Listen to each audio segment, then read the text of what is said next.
जी दोस्तों नमस्कार, मैं ज्ञानेंद्र झा। हम रोज़ाना बहुत से लोगों से मिलते हैं, पर कुछ लोग एक एक लोग जो होते हैं ना, वो ऐसे होते हैं जो हमें प्रभावित कर जाते हैं। ऐसे लोग के लिए हम कहते हैं the person has got the pleasant personality. हम प्रभावित हो जाते हैं। ऐसी पर्सनैलिटी वाले लोग अक्सर खुशहाल होते हैं, खुश मिजाज के होते हैं और उनकी हर जगह रिस्पेक्ट होती है, उन्हें लाइक किया जाता है, उन्हें हमेशा इनवाइट किया जाता है, उन्हें जॉब में भी प्रमोशन मिलता है। तो नेचुरली हम सभी ऐसी पर्सनैलिटी प्रोसेस करना चाहेंगे, अपने में लाना चाहेंगे।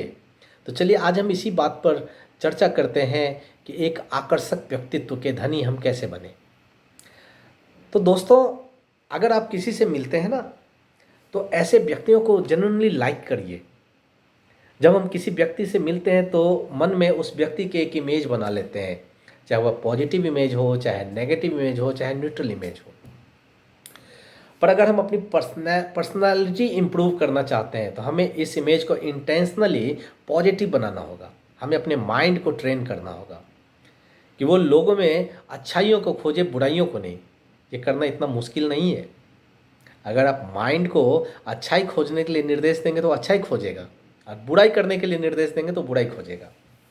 हमें लोगों के साथ बिल्कुल धैर्यवान होना चाहिए, उनके किसी कमी या शॉर्ट कमिंग से इरिटेट नहीं होना चाहिए। उसके बजाय खुद को उसकी जगह रख कर देखना चाहिए। क्या पता हम भी उन्हीं जैसे सर्कमस्टांसेस में पले बड़े होते तो हम भी तो उन्हीं के जैसे होते। इसलिए हर एक डिफरेंसेस को सेलिब्रेट कीजिए, उनसे इरिटेट मत होइए। होता क्या है कि हमारे चारों तरफ जो नेगेटिविटी फैली हुई है ना, वो हमें बहुत प्रभावित करती है। हम रोज़ तो अपराध, बलात्कार, धोखाधड़ी, रोज चोरी, छीना झपटी, इन्हीं सब चीज़ों की खबरें सुनते हैं। इस वजह से आदमी का आदमी से विश्वास उठता जा रहा है। मैं ये नहीं कहता कि आप आंख मूंद कर लोगों पर भरोसा कीजिए, बट ये ज़रूर कहना चाहूँगा कि आंख मूंद कर आप लोगों पर अविश्वास भी मत कीजिए। ज़्यादातर लोग अच्छे होते हैं, कम से कम उनके साथ तो होते ही हैं जो खुद अच्छा होता है। आप लोगों के साथ अच्छा बनिए, उन्हें लाइक कीजिए, बदले में वो भी आपके साथ ऐसा ही करेंगे। मैं मैं खुद से और लोगों से भी कहता हूँ कि मैं जिस व्यक्ति से मिलता हूँ वह किसी न किसी रूप में मुझसे बेहतर होते हैं, चाहे वो किसी भी लेवल का, चाहे वो रिक्शा वाला, तांगा वाला, ऑटो वाला ही क्यों ना हो, कोई सब्जी बेचने वाला ही क्यों नहीं हो, वह किसी न किसी रूप में मुझसे बेहतर है। और अगर कोई इंसान हमसे किसी न किसी बेहतर रूप में है तो उसे तो लाइक किया ही जा सकता है। अब मेरा कहना है, किसी से भी मिलिए, मुस्कुराहट के साथ मिलिए। जब आप अपने किसी दोस्त से मिलते हैं तो क्या होता है, आप एक दूसरे को देखकर स्माइल पास करते हैं, इजंट इट? यस। मुस्कुराना जाहिर है आप सामने वाले को पसंद करते हैं। इसी यह बात हर रिलेशन में लागू होता है। अब जब भी आप किसी से मिले तो चेहरे पर एक जेन्यून स्माइल लाइए, इससे लोग पसंद करते हैं, आपसे मिलकर खुश भी होते हैं। आपकी मुस्कुराहट के जवाब में एक प्यारी सी मुस्कान आपको मिलता ही मिलता है, कम से कम ऐसा तो मिलता ही है। और होता है तो लेट इट बी। आपको अपने पार्ट अच्छे से प्ले करना है बस। आपने गाना सुना होगा ना, किसी की मुस्कुराहटों पे हो निसार, जीना इसी का नाम है। यह सुनने में काफ़ी आसान लग रहा होगा, एक गाना मात्र लग रहा होगा, लेकिन करना क्या है, एक हल्का सा स्माइल अपने चेहरे पे रखना है। बहुत से लोग नेचुरली ऐसा करते हैं, बहुत से लोग इस बात पर गौर नहीं करते हैं, और आप भी नहीं करते हैं कि अपने प्रैक्टिस में इसको लाइए स्माइल को। एक मुस्कुराता हुआ चेहरा एक फ्लैट या स्टर्न फेस से कहीं ज़्यादा अट्रैक्टिव होता है, आकर्षक होता है। आपकी पर्सनैलिटी में चार चांद लगाता है, आपको अट्रैक्टिव बनाने में आपकी मदद करता है। और हाँ, एज पर सम रिसर्च, मुस्कुराने के कुछ और फ़ायदे हैं।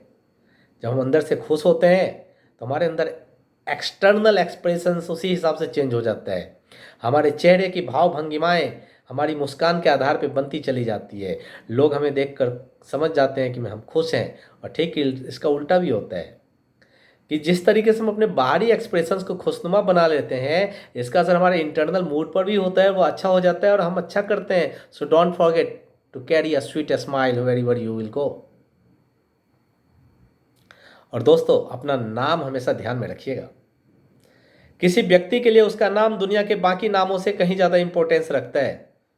इसलिए आप किसी के बीच में बात करें तो बीच बीच में उसका नाम लेते रहिए। ऑफ कोर्स, अगर वह व्यक्ति आपसे सीनियर है तो आपको नाम के साथ जरूरी सफिक्स या प्रीफिक्स लगाना पड़ेगा। बीच बीच में नाम लेने वाला, जैसे आप मान लीजिए किसी अमित नाम के आदमी से मिलते हैं, या मिस्टर अमित कैसे हैं अमित जी, ज़रूर बात कीजिए। आपका नाम भी वो लेना पसंद करेगा, आप भी उनका नाम लीजिए। बीच बीच में बातचीत के बीच में नाम लेने से सामने वाला इंपॉर्टेंस फील करता है और उसको लगता है कि आप उसकी तरफ ध्यान दे रहे हैं, एंड डेफिनेटली वो इस बात से खुश होता है कि आप उसके नाम को तरजीह दे रहे हैं।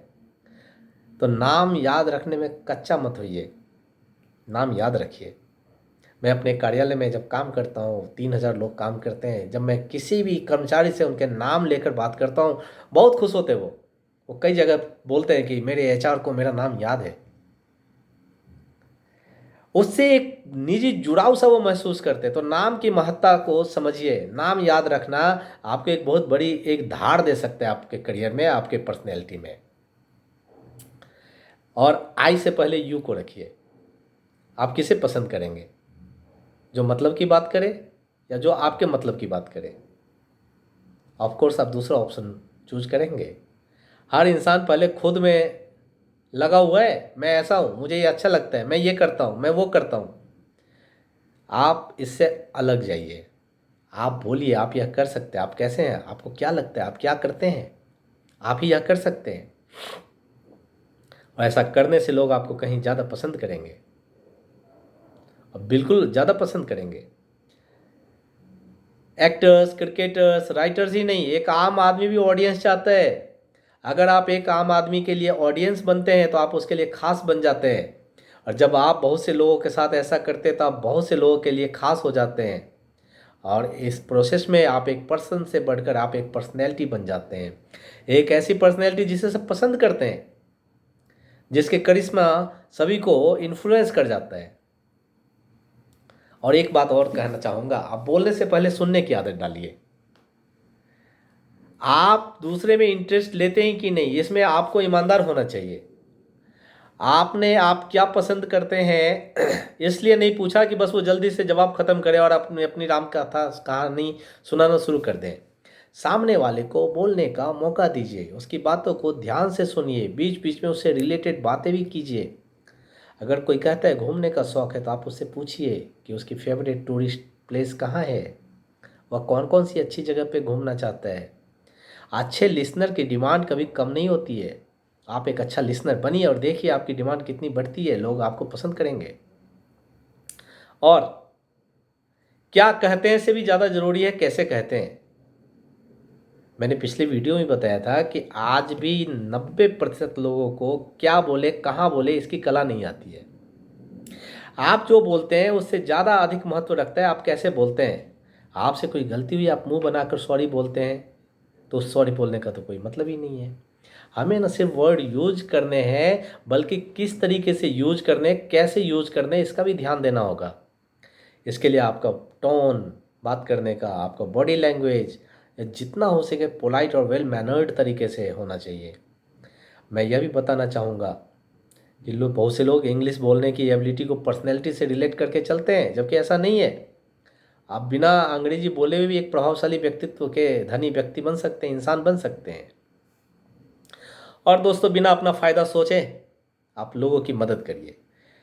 कई बार हम ऐसी स्थिति में होते हैं कि हम दूसरों की हेल्प कर सकें, लेकिन ड्यू टू आवर लेजीनेस हम सोचकर कि इसमें हमारा कोई फ़ायदा तो है नहीं, हम हेल्प नहीं करते। पर एक ब्रिलियंट पर्सनैलिटी के धनी अगर आपको बनना है तो आपको व्यक्ति को, लोगों को हेल्प करने के लिए तैयार रहना होगा। इसका यह मतलब नहीं कि आप अपने ज़रूरी काम छोड़ दें और लोगों की हेल्प ही करते रहें। लेकिन थोड़ा ही वक्त आपके पास है और आप किसी के काम आ सकते हैं, तो आपकी एक सेल्फलेस हेल्प दूसरों को ही नहीं बल्कि अपनी नज़रों में भी आपको उठा देगा और आप अच्छा फील करेगा। आपने देखा होगा, आप अगरबत्ती जलाते हैं तो उसकी सुगंध केवल भगवान को नहीं बल्कि अगल बगल के वातावरण को सुगंधित कर देता है। और अपने एक्सटर्नल अपीयरेंस को अच्छा बनाइए। हमारा पहला इम्प्रेशन हमारा अपीयरेंस से ही बनता है, इसलिए इस पर ज़्यादा ध्यान दीजिए। आपका बॉडी लैंग्वेज अच्छा होना चाहिए, आपके हेयर कट, आपके नेल्स, आपकी teeth, आपका ड्रेसिंग सेंस, पर्सनल हाइजीन, ये सभी मैटर करता है। और क्या आप अप्रिशिएट कर सकते हैं तो खोजिए। चाहे मैं हूँ, चाहे कोई भी हो, चाहे अमिताभ बच्चन ही क्यों नहीं हो, तारीफ सुनना सबको पसंद है। तो लोगों का दिल जीतने और अपने फ्रेंड्स बनाने का एक शानदार फार्मूला है, लोगों की प्रशंसा कीजिए और सच्ची प्रशंसा कीजिए, चापलूसी वाली नहीं। मैं समझ नहीं पाता हूँ कि लोगों को तारीफ करना इतना कठिन काम क्यों लगता है। शादियों में जो ऑर्केस्ट्रा होता है उसमें जरूर गए होंगे, बेचारा गायक शानदार गीत गाता है, तालियां बजाने के बजाय लोग एक दूसरे का चेहरा देखने लगते हैं। वह गायक तो डिप्रेशन में चला जाएगा। तो खैर, अगर आप खोजेंगे तो हर इंसान में आपको तारीफ के लिए कुछ ना कुछ मिलेगा। वो कुछ भी हो सकता है, उनका गार्डन्स, उनका क्वाइंस, उनका कलेक्शंस, बढ़िया से सजाया हुआ कमरा कमरा, उनके स्माइल, उनका नाम, कुछ भी खोजिए, दिल से खोजिए, आपको दिख जाएगा। और जब दिख जाए तो दब्बू बनकर बैठे मत रहिए, उसकी तारीफ कर दीजिए। आप जो देंगे तो वो दिल से चाहते हैं आप वही देंगे। आप उनकी खुशियों को बढ़ा देंगे, उनका दिन अच्छा बना देंगे। दिन भर चलने के लिए आप उनको एक फ्यूल देंगे। अगर सामने बोलने से हिचकते हैं तो आप एक एसएमएस कर दीजिए, व्हाट्सएप कर दीजिए, मेल से बता दीजिए। जो भी प्रेजवर्दी है उसको प्रेज जरूर कीजिए। हाँ, बहुत कुछ कोशिश करने के चक्कर में झूठी तारीफ मत कर दीजिएगा, और लगातार ऑब्जर्व और इम्प्रूव करते रहिए। पर्सनैलिटी डेवलपमेंट में एक ऑनगोइंग प्रोसेस है ये, इम्प्रूवमेंट का लाना, ये इन्फिनाइट स्कोप है। इसलिए कभी यह मत समझिए कि आपने जितना इम्प्रूवमेंट होना था उतना कर लिया। आप कुछ समय निकालिए अपने लिए, एक्टिविटीज़, अपने वर्ड्स को माइन्यूटली ऑब्जर्व कीजिए। आपने क्या किया, आप उसे क्या अच्छा कर सकते हैं, कैसे कर सकते हैं। तो इम्प्रूवमेंट लाने के चक्कर में इतना मिस्टेक भी मत कर दीजिएगा कि आपका कॉन्फिडेंस लेवल ही जीरो हो जाए। तो बार बार प्रैक्टिस कीजिए इन चीज़ों का, और आप देखिएगा कुछ ही दिनों में आप एक सफल व्यक्ति बनेंगे, एक वेल मैनर्ड पर्सनैलिटी के रूप में आपकी चर्चा होगी। Thank you.